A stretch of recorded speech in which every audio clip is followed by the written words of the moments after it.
Жұрттың бәрі білетін күнбағыс, астралылар тұқымдасына жататын бір жылдық мәдени өсімдік саналады.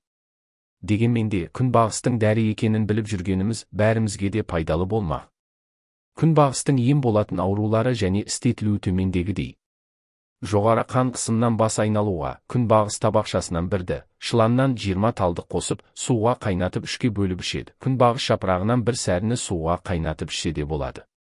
Ішек қабынуға, дизентерияға, күнбағыс табақшасынан бір дананы отқа қақтап кептіріп, талқандап, қан аралас іш өтсе 3 грамм, іш ауырса 10 грамм ішеді.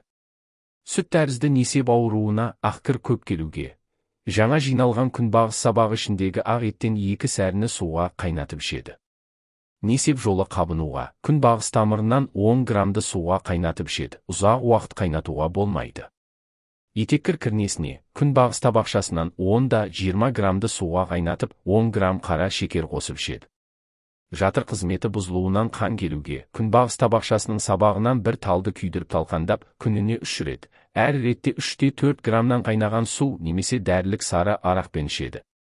Қан ұюдан етеккірдің ауыртып келуіне, күнбағыс тұқымы 15 грамм, долана 10 грамм алып, қуырып талқандап, суға пісіріп 10 грамм қара шекер қосып, етеккір келген мезгілде ішеді.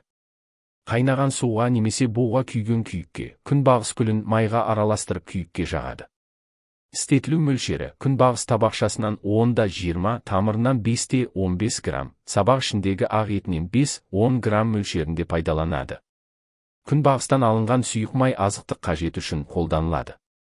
Сіздердің тыңдағандарыңыз Мақсат медициналық орталығының бас директоры, философия ғылымдарының PhD докторы, жоғары санатты дәрігер, балалар және ересектер неврологы, Қазақстан Ресей медициналық университетінің неврология кафедрасының аға оқытушысы Мақсат Әбдіқадырұлының мұрағат қорынан алынған пайдалы кеңестер. Біздің каналға тіркелсеңіздер үнемі құнды деректер мен пайдалы кеңестерді тыңдай аласыздар.